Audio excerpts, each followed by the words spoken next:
근데 퀀트 투자라 하면은 90%가 아니라 99%를 이길 수 있습니다. 그래서 이런 편향이 상당 부분 좀 사라지게 됩니다. 퀀트 투자에서 우리가 개별주 투자를 한다고 하면은 11월, 4월에 아무래도 훨씬 더 유리하죠. 그래서 이 계절성이라는 거는 주식시장에 분명히 존재합니다. 오늘 모신 분은 많은 분들이 아시죠? 좋아하시고 강환국 작가 모셨습니다.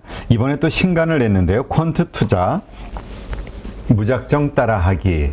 그래서 우리가 어떻게 또 퀀트 투자로 수익을 이 어려운 장세에서 낼 가능성이 있는지, 방법이 있는지 한번 좀 질문을 드리도록 하겠습니다. 안녕하세요. 안녕하십니까. 네. 자, 퀀트 투자를 세상에서 가장 편한 투자법, 마음이 편한 투자법 이렇게 말씀을 하신단 말이에요. 왜 그렇게 얘기할 수 있는지 좀 이야기해 주시죠. 아이고 뭐 사람들 마음은 제가 볼 수는 없지만 뭐 그냥 그 마음은 모르겠고 그냥 가장 편한 투자법은 맞는 것 같습니다. 아무래도 이게 조기 축구를 하는 사람을 한 달 만에 1부 리그를 보낼 수 있다라고 하면은 아무도 안 믿을 거거든요. 근데 투자는 그게 가능합니다. 왜냐면은 투자는 레시피대로 그대로 투자를 하면은 정말 별로 못하는 사람이 1부 리그로 갈 수가 있고요. 사실 이게 투자라는 게 그 이 비밀이 있죠. 그냥 주가 지수에만 투자를 해도 펀드 매니저의 90%를 이길 수 있다라는 게 팩트거든요. 근데 퀀트 투자라 하면은 90%가 아니라 99%를 이길 수 있습니다. 그렇기 때문에 퀀트 투자로 이제 뭐 또 이제까지 수익을 내셨고 또 그렇게 그 편하다라고 생각을 하시는 건데, 일단 그 우리 사람에게는 편향 심리라는 게 있잖아요. 그거를 이겨낼 수 있는 게 또 퀀트 투자라고 말씀을 하셨단 말이에요. 일단 우리 심리가 투자 전과 후 어떻게 다릅니까? 투자 전과 후요? 네, 편향 심리라는 게. 일단은 우리가 이제 투자 전에 주식을 살 때 이제 프로세스를 보통 보면은 일단 그 내가 제일 잘났다라고 보통 사람들은 다 생각을 합니다. 그거를 그 과잉 확신 편향이라고 하는데요. 그러면은 보통 이렇게 내가 잘났다라고 생각하면은 뭐 나름대로 내가 주식을 골라가지고 그쪽에 몰빵을 하거나 자산에 너무 많은 비중을 투입할 가능성이 높습니다. 왜냐면 어차피 내가 맞는데 분산 투자는 자산 배분 따위를 왜 합니까? 근데 이 주식을 사가지고 부자가 되면 되는 건데요. 그래서 일단 너무 크게 몰빵할 가능성이 높은데, 또 이게 웃기는 거는 사람은 본인이 가장 위대하다고 생각하는데도 불구하고 전문가의 말을 또 듣고 그걸 또 따라하기도 합니다. 이게 완전히 모순된 거긴 한데 사람을 원래 이렇게 모순 덩어리인 거죠. 어쨌든 전문가가 말했든 내가 찾았든 그 주식을 사가지고 너무 크게 베팅하는 경우가 좀 많은 것 같고요. 자, 일단 그러면 샀죠. 사면은 이 주식이 오를 수도 있고 내릴 수도 있습니다. 근데 대부분 사람들은 이 주식이 내릴 거라는 거에 대한 대비가 전혀 안 돼 있고요. 당연히 내가 샀으니까 오를 거라고 생각하는데, 내리면 당황을 하고 손절을 당연히 못 하고요. 오르면 기뻐하다가 한 10% 정도 먹고 팔아버리는 경우가 많습니다. 그 수익을 확정짓기 위해서요. 그래서 수익을 먹을 때는 조금 먹다가 깨지든 와장창 깨지고 결국 망해가지고 울면서 투자판을 떠납니다. 이게 이제 아주 간단하게 말하면은 인간의 편향이 어떻게 투자를 망치는가 설명을 하는 거죠. 그러면 퀀트를 했을 경우에 그 다음에는 어떻게 달라져요? 일단 물론 퀀트 투자도 이제 하다가 그냥 아이씨 이거 아닌 것 같아 하고 집어치우고 본인들이 하는 대로 하면은 이 똑같은 패턴을 따라가게 돼가지고 결국은 망하게 됩니다. 자, 그런데 퀀트 투자라는 거는 일단 진행을 계속 한다는 전제 하에, 물론 안 하면은 그냥 안 되는 거죠 당연히. 한다는 전제 하에는 이 퀀트 투자라는 건 아주 쉽게 말해서 레시피를 따라가는 거거든요. 근데 그 검증된 레시피가 세상에 굉장히 많습니다. 그리고 레시피를 기기적으로 따라하는 거기 때문에 제 감정이 개입돼 있기에 사실 별로 없잖아요. 그냥 그냥 하면 되는 거니까. 그래서 이런 편향이 상당 부분 좀 사라지게 됩니다. 그 퀀트 투자 할 때는 목표가 두 가지다 이런 얘기를 하시거든요. 네, 그렇죠. 그 두 가지 목표는 어떤 겁니까? 일단 뭐 첫 번째 목표는 다 아실 거예요. 큰 수익을 내기, 그거죠. 사실 그거보다 더 중요한 거는 저는 MDD를 줄이는 거라고 생각을 하는데, 그 MDD라는 거는 최대 손실입니다. 왜냐면 예를 들어 우리가 허스피에 42년 동안에 열심히 투자를 했다라고 하면은 한때 75% 잃어버리는 그 구간이 있었습니다. 94년부터 98년 IMF 그 구간에요. 근데 사실 개인 투자자들이 잘하는 거는 딱 하나밖에 없습니다. 최고점에 사가지고 최저점에서 팔기, 요거 하나만 잘하잖아요. 그래서 이 MDD라는 거는 정말 투자자가 겪을 수 있는 아주 가장 큰 손실을 의미를 하는 건데, 저는 그 손실을 무조건 20% 미만으로 줄여야 된다고 생각을 합니다. 그러니까 경제가 어떻게 변하든 주시장이 어떻게 변하든 다 상관없이 나는 절대로 내 포트폴리오가 20% 이상 떨어지면은 안 된다라는 거고요. 퀀트 투자라 하면은 그게 실제로 가능합니다. 그렇군요. 근데 이제 그 마켓 타이밍이라는 부분, 네. 왜 우리 강한국 작가님이 여러 번 이야기하셨죠. 네. 4월 달에 그러니까 4월 달에 매도하고 10월 달에 매수하고 10월 말에도 있죠? 네. 10월 말, 네, 이러한 전략. 그것은 지금 여러 가지 우리 금융 위기가 되든 여러 가지 노이즈들이 많이 발생이 되고 있잖아요. 네. 그럼에도 불구하고 이 매크로 이 노이즈에는 전혀 상관없이 그런 원칙은 적용이 되는 건가요? 아니요, 당연히 상관이 있기는 한데요. 근데 이제 팩트는 그 11월, 4월에 우리가 이제 주식을 샀다라고 하면은 허스피 기준으로 한 10번에서 7번 정도는 수익이 나요. 3번 정도는 손실이 납니다. 근데 이제 5월, 10월에 우리가 주식 투자를 했다 하면은 10번에 5월, 10월에 투자를 하면 5번 정도 수익이 나고 5번 정도 손실이 납니다. 그래서 이런 확률의 차이가 처음에는 별거 없어 보이는데 그게 이제 쌓이면은 굉장히 커지거든요. 그거를 제가 한번 보여드리겠습니다. 보면은 요 표를 한번 보시면요. 그 왼쪽이 한국이고 오른쪽이 미국입니다. 그 네. 빨간색은 우리가 11월, 4월에 열심히 투자를 했으면 우리 돈이 어떻게 되었는가를 보여주는 표고, 그리고 그 밑에 있는 잘 보이지 않는 파란색 지렁이가 있는데 그 지렁이가 우리가 5월, 10월에 투자했으면 어떤 비참한 말로가 우리를 기다리고 있는지 이제 보여주는 이제 그런 차트이고요. 한국 같은 경우는 1995년에 100원으로 시작을 했다면은 그 5월, 10월에만 꾸준히 투자를 했으면은 지금 1995년부터 27년이 지났는데 지금 그 돈이 27원이 되어 있습니다. 아, 그래요? 100원이 27원이 되어 있어요. 네. 그냥 100원 본전 유지가 되는 것도 아니고 27원인데 심지어 그 27년 동안에는 인플레이션이 굉장히 셌습니다. 옛날 100원은 사실 지금 100원이 아니잖아요. 근데 그게 지금 마이너스 73%를 기록을 한 거고요. 보시다시피 11월, 4월에 투자를 했으면은 수익률이 그럭저럭 꽤 괜찮았습니다. 근데 이게 어느 정도 나와요?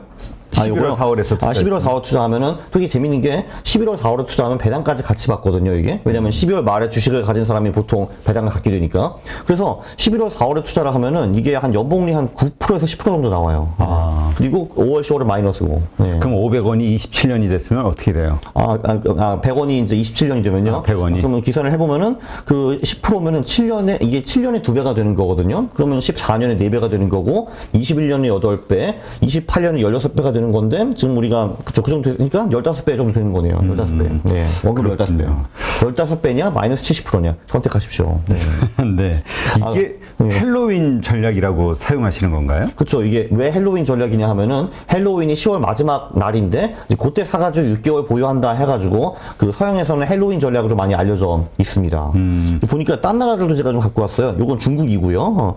저 왼쪽이 중국인데 여기도 썸머가 5월, 10월이고 윈터가 11월, 4월입니다. 네. 여기도 보면은 썸머, 그러니까 5월, 10월 수익은 보이지도 않아요. 저 밑에 어디 또 기구 있잖아요.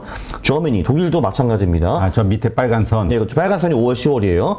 독일 같은 경우도 이제 옆에 보시면은 그 윈터 11월, 4월 수익이 1년 내내 투자하는 것보다 수익이 더 좋았고 5월, 10월 수익은 또 저기 빨간 선, 또 보이지도 않습니다.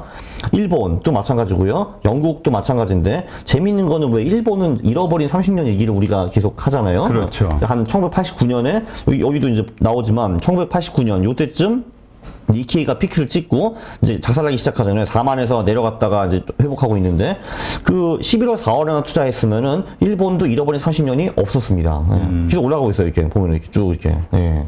그렇군요. 재밌네요. 미국은 어때요? 미국이요? 미국은 요거죠. 미국은 이제 요쪽이고요. 미국도 보시면은 이제 미국은 그래도 5월, 10월에 투자하면 수익이 나기는 났어요.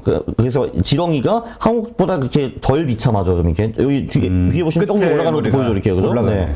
근데 이제 그래도 11월, 4월과는 비교가 안 된다라는 겁니다. 네, 그렇군요. 자, 그 퀀트 투자. 네. 그게 퀀트 투자가 아까도 말씀하셨듯이 우리의 편향 심리를 억누르기 때문에 수익률이 좋을 수 있다. 근데 그것도 퀀트 투자를 하는 것도 그래서 지금 보여주신 데이터처럼 11월, 4월에 해야 된다. 이 얘기인 거잖아요. 아무래도 이제 퀀트 투자에서 우리가 개별주 투자를 한다고 하면은 11월, 4월이 아무래도 훨씬 더 유리하죠. 네. 자, 그렇다면 결국은 이제 종목 찾기일 텐데 그렇죠. 네. 어떻게 투자를 할 것인가? 여기 책에서는 한 4가지 순서가 나오던데요. 네. 한번 설명해 주시죠. 일단 그 첫 번째는 우리가 어디선가 이제 아이디어를 받아야겠죠. 그 아이디어는 사실 뭐 전문가한테 받을 수도 있고 책에서 받을 수도 있고요. 뭐 블로그나 뭐 이런 데서 유튜브에서 볼 수도 있습니다. 자, 그럼 이제 중요한 거는 대부분 사람들은 그냥 그걸 보고 그렇구나. 피터 린치, 워런 버핏, great guy 하면서 끝나거든요. 근데 이제 저희 같은 경우는 그럼 그 사람들이 말한 거를 일부라도 계량화를 할 수 있냐 고민을 합니다. 이제 그거를 지표화할 수 있나 그 고민을 하고요. 그럼 이제 이제 그거를 지표한 다음에 그 지표를 가지고 투자를 했으면은 실제로 돈을 벌 수 있었는가? 이제 그런 거를 우리가 이제 백테스트를 합니다. 이제 시뮬레이션을 돌려보고요. 그럼 이제 결론이 나오겠죠. 아, 이 지표로 역시 그 주식을 투자하니까 돈이 되는구나라고 결론이 나오면은 그거에 맞는 주식을 사면 됩니다. 그리고 몇 개월에 한번 그 작업을 반복해가지고 종목을 리밸런싱하면은 끝나는 거죠. 네, 그게 이제 구체적으로 이제 이렇게 설명하면은 좀 어려우니까 구체적인 예도 몇 개 갖고 왔습니다. 아, 네. 한번 설명해 주시죠. 그렇죠, 그렇죠. 뭐 예를 들면은 우리 지난번에 이게 쉬워요. 얘가. 그죠. 네. 이제 예를 들면은 요 프로그램을 제가 또 이제 갖고 왔어요. 지난번에 살짝 보여드린 것 같은데. 이름이 뭐죠? 퀀터스요, 퀀터스. 퀀터스. 자, 예를 들면 우리 벤저민 그레이엄이라는 선생님이 굉장히 알려져 있잖아요. 그분은 100년 전부터 이런 거를 강조를 했습니다. 자, 여러분, 우리 퍼랑 PBR랑 이제 퍼랑 PBR가 낮고 배당 수익이 높은 그런 주식에 투자를 합시다라고 이분이 100년 전부터 얘기를 해왔습니다. 그러면은 그 책을 딱 보면 아이디어가 생기는 거죠. 그래? 그럼 한번 해보자. 진짜 한국에서 저 PBR 고배당주 수익이 높냐 낮냐 그걸 한번 테스트를 해볼 수가 있는 거잖아요. 자, 그럼 우리가 그거를 이제 분기에 리밸런싱을 한번 하고, 이제 20년 동안에 그 퍼와 PBR가 가장 낮고 배당 수익이 가장 높은 20개 기업을 사고, 분기에 한번 리밸런싱을 했다라고 치고, 이제 그 백테스트를 돌려보겠습니다. 그럼 전략 이름은 뭐 그레이엄 전략 정도가 되겠네요. 뭐 이렇게 입력을 하고. 자, 그러면. 그리고 이제 조건을 저기에 맞춘다 이거죠? 그죠. 그 다음에 이제 돌려보는 거죠. 저 PBR, 그리고 이제 고배당 주식에 투자해서 얼마를 벌었는가. 네, 돌려보면요. 결과가 이렇게 나옵니다. 한 10초 지나면은. 복리 36% 나쁘지 않네요. 예. 네. 이 말은 결론적으로, 오케이. 한국에서도 그 저 PBR 고배당 전략은 통하는구나라는 걸 일단 알 수 있고요. 네. 이게 혹시 최근에도 통하는가? 최근 1년에는 마이너스 7%. 근데 코스피가 마이너스 23이니까 일단 아웃퍼폼을 했고요. 최근 3년에도 좋았고, 최근 5년에도 좋았고, 최근 10년에도 좋았다. 그래서 이 전략이 사실 알려진 게 100년 전이었고, 사실 한국 사람들도 PBR 배당이 뭔지 다 알고 있잖아요. 그렇죠. 근데 그것도 뭐, 어제 알게 된 게 아니고 벌써 굉장히 오래전부터 알고 있었는데도 불구하고 이런 기업들이 아직도 수익이 좋다라는 거를 이제 어느 정도 입증을 한 겁니다. 그럼 이제 이렇게 보고서 야, 그래? 그럼 여기 지금 맞는 종목이 뭐가 있느냐라고 찾아볼 수가 있습니다. 지금 당장 저 PBR 고배당주가 뭐냐고 찾아볼 수가 있고요. 그럼 예를 들면은 뭐 이걸 지금 사라는 건 아니고요. 이건 예시 중에 하나니까. 그렇죠. 여기 보면은 이제 이런 기업들이 지금 한국에서 이제 가장 퍼가 낮고 PBR가 낮고 그리고 그 배당을 많이 주는 기업이다라고 이제 볼 수가 있습니다. 그래서 지금 이제 다시 한번 되풀이해 보면은 첫 번째 그레이엄 선생님의 책을 읽었다. 그리고 거기서 퍼랑 PBR랑 배당이 중요한 팩터라는 가설을 세웠다. 두 번째 실제로 그 팩터들이 좋은가 백테스팅을 해봤다. 그리고 세 번째, 그 결과가 좋으니까 거기에 맞는 종목들을 찾았다. 그럼 얘네들을 사가지고 3개월 후에 다시 한번 테스트를 해보고 이제 갈아 끼우든지 말든지 그렇게 하면 됩니다. 그게 그렇구나. 이제 하나의 프로세스죠. 네. 지금 이게 그러니까 우리 퀀트 투자는 네 가지 순서. 네. 먼저 아이디어를 찾고, 네. 그다음에 투자 전략을 수립한다. 이게 했죠. 두 번째 네. 해당이 되는 거죠. 요게 이거죠. 네, 그죠. 네. 그러니까 한마디로 전략을 수립하고 실제로 이게 먹히는가 안 먹히는가 백테스트를 해본 거죠. 네. 이게 백테스트. 그래서 그죠. 이제 이렇게 했을 때 과거의 수익률이 얼마인지. 그렇죠. 네. 그렇다면 요거에 맞게 그래 이대로 해야 되겠어라게 결론이 나면 이제 네 번째가 종목을 찾는 건가요? 그렇죠. 네.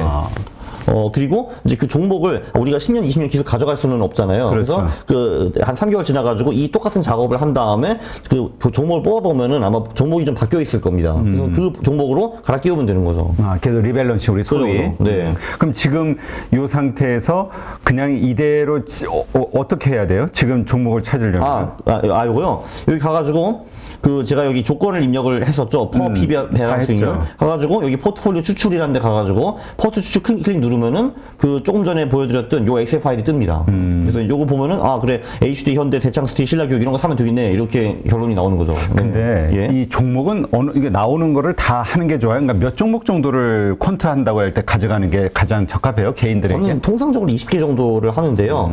왜냐면 뭐 사실 누가 봐도 5개 종목은 좀 적어 보이잖아요, 사실. 왜냐면 한 종목이 망하면은 20%가 날아가는 거잖아요. 그래서 저는 보통 20개로 하는데, 근데 뭐 예를 들면 이런 식으로 전략을 3개 짜서 할 수도 있는 거잖아요. 그 경우에는 뭐 10개 해도 저는 된다라고 봅니다. 그럼 합쳐서 30개니까요. 네. 자, 그럼 이제 우리 그냥 확률적으로 4월 달에 저걸 매도한단 말이에요. 네. 예, 4월 달에 매도할 때는 그냥 4월 달이 되면 매도해요? 아니면 매도할 때도 어떤 그 기준이 있지 않나요? 저 같은 경우는 뭐 그거보다 그러니까 한 4월 말, 한 4월 22일인가 뭐 그 정도 주로 하는데 그 이유는 사실 뭐냐면은 커스피의 일별 수익률을 분석을 해보면은 보통 커스피가 4월에 이제 미친 듯이 오른 경우가 굉장히 많아요. 그러다가 마지막 주부터 좀 꺾이기 시작하거든요. 그래서 그 마지막 주를 피하기 위해서 한 22일 정도 저는 보통 매도를 합니다. 22일, 23일 목대요. 그 개별 주들의 어떤 여러 가지 차트라든가 상황에 맞추지 않고 그냥 그 주간이 되면은 다 잘라버린다. 네, 왜냐면 저도 이거를 지금 15년 넘게 하고 있는데 저도 늘 그 경험을 했습니다. 보통 4월에 많이 돈을 벌다가 마지막 주에 이제 제 포트폴리오 타격을 좀 입더라고요. 근데 그럼 이제 그거를 굳이 제가 입을 필요가 없으니까 그 전에 팔아버리는 거죠. 네. 그렇군요. 네, 이렇게도 한번 해볼 수 있다. 그럼요. 그리고 좀 쉽게 해볼 네. 수 있다 이렇게 이해가 되는데 네.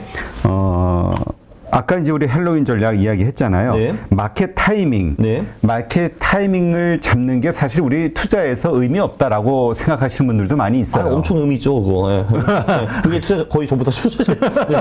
아니, 네. 우리 마켓 타이밍 같이 투자하시는 분들 입장에서는 네네. 그렇지. 어떻게 그 타이밍을 잡냐? 네. 그냥 좋은 주식을 꾸준히 사 모으자 뭐 이런 얘기 하시는 분도 있고. 네. 근데 여기에서 마켓 타이밍 4가지를 얘기하셨는데 이거는 네네. 어떤 겁니까?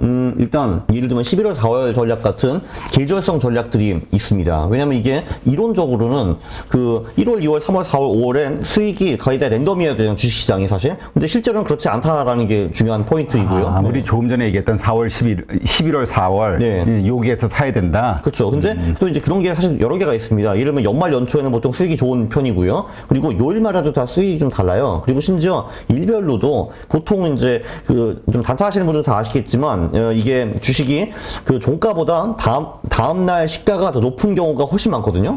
그래서 그거를 통해서 종가 베팅을 하시는 분들도 있죠. 예를 들면 3시에 주식을 사가지고 다음날 9시에 팔기 뭐 이런 것도 있고. 그래서 이 계절성이라는 거는 주식시장에 분명히 존재합니다. 그래서 그걸 가지고 마켓 타이밍을 할 수가 있죠. 예를 들면은 역사적으로 5월, 10월의 수익이 매우 안 좋은데 왜 굳이 그때 열심히 투자를 하냐 이거죠. 근데 그런 식으로 5월, 10월은 주식 비중을 줄이고 11월, 4월은 늘리고 이런 식으로 할 수 있고요.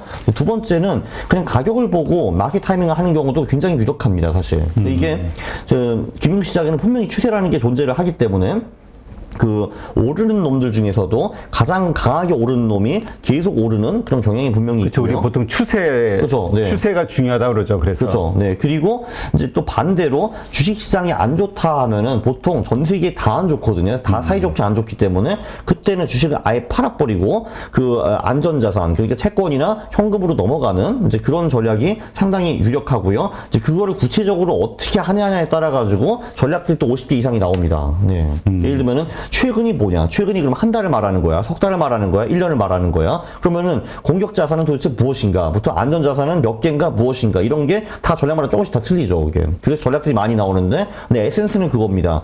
상승장에는 올라간 놈 중에서 가장 많이 올라간 놈을 사는 거고, 하락장에서는 주식을 싹 다 팔아버리고 안전 자산으로 넘어가는 거. 근데 그것도 기기적으로 할 수가 있어요. 그리고 그게 상당히 위력적입니다. 그게 이제 두 번째고요. 세 번째는 특히 이제 한국에서 많이 하는 거, 그 매크로 그거. 예, 경제지표. 네, 그 경제지표 보고 예를 들면 뭐 금리가 오르네 마네, 뭐 금리가 이 정도 오르면은 팔고 이 정도 내리면 팔고 사고 뭐 그걸 뭐 이제 딴 거로도 할 수 있죠. 환율로도 할 수 있고 뭐 저기 뭐 무역 수지로도 할 수 있고 경제 성장으로도 할 수 있고 그래서 매크로를 통해서 마켓 타이밍 하는 것도 가능합니다. 그것도 전략들이 몇 개 있고요. 네 번째는 기타 등등. 그러니까 예를 들면 뭐 수급으로 한다든지 뭐 수많은 방법이 있겠죠, 그거는.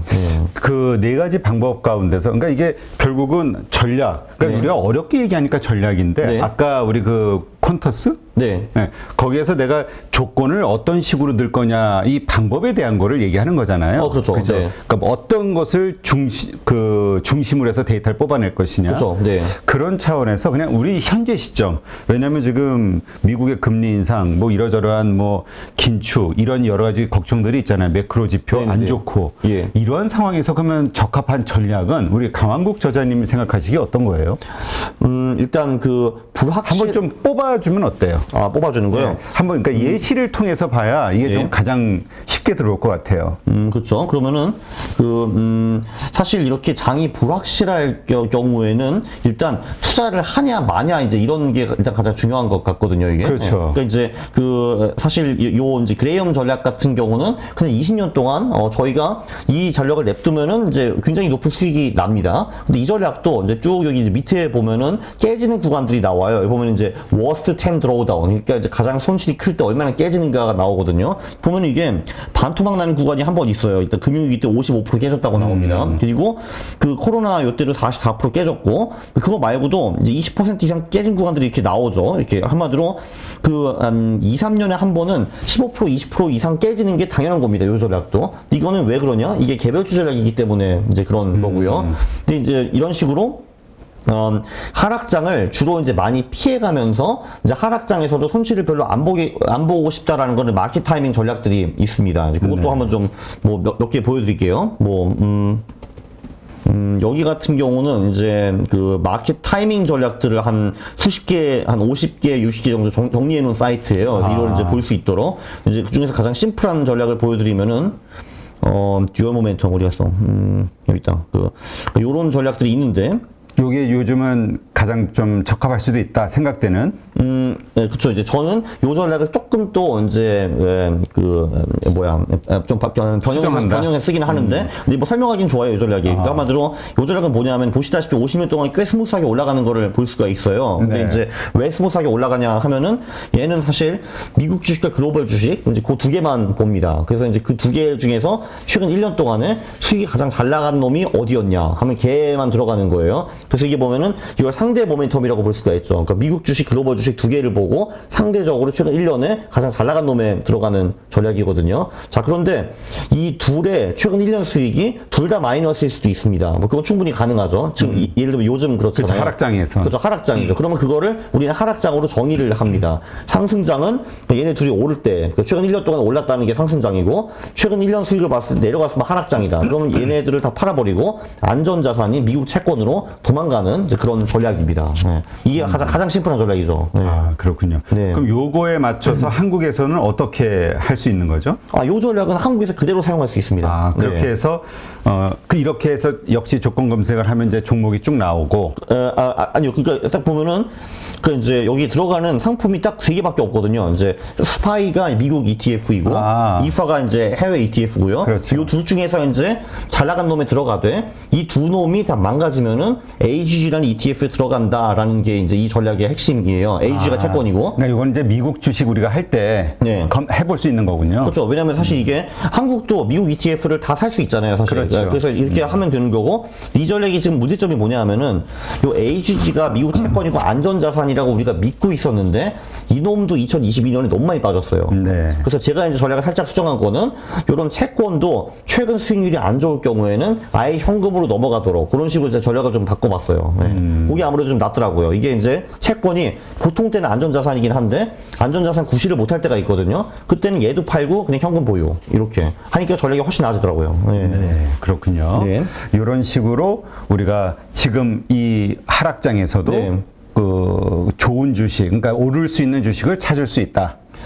아니요. 사실 요런 마켓 타이밍 전략들은 보통 하락장에는 오를 수 있는 주식을 찾는 건 좀 살짝 어렵고 그 대신에 손실을 피할 수 있습니다. 사실 이런 2022년 제가 지금 올해 수익이 마이너스 3%거든요. 근데 뭐 저도 잘했다고 볼 수는 없지만 뭐 그래도 일단 이 정도로 버텼으면은 언제 샀는데요? 네? 언제 샀는데? 그러니까 제가 지금 1월부터 오늘까지 수익 말하는 겁니다. 그래서 이제 올해 제가 이제 총 투자 손실이 3%예요. 근데 이제 다른 분들하고 그거보다 훨씬 더 큰 분들이 많으실 거거든요. 근데 사실 근데 올해 같은 해에 덜 잃은 것만 해도 사실은 돈을 번 거죠. 네. 그러니까 그래서 이제 이런 전략들은 보통 하락장에 돈을 벌어다 주기까지는 못 하는데 이제 방어는 잘해줍니다. 네. 예, 알겠습니다. 이런 식으로 한번 우리가 퀀트 투자를 이해하고 네. 또 한번 적용해 볼 수 있다. 이렇게 알겠습니다. 그렇죠. 그리고 상승장이 또 오면 얘가 또 미국 주식이나 글로벌 주식으로 갈아탈 거거든요. 그럼 그걸 또 벌면 됩니다. 또 상승장에는 벌고 하락장에는 좀 손실을 제한하고 이렇게 보시면 되죠. 네, 네, 알겠습니다. 누구나 1시간 안에 200개 종목에서 좋은 종목을 고를 수 있는 그런 능력을 배양할 수 있도록 제가 도와드리려고 그렇게 하고 있습니다.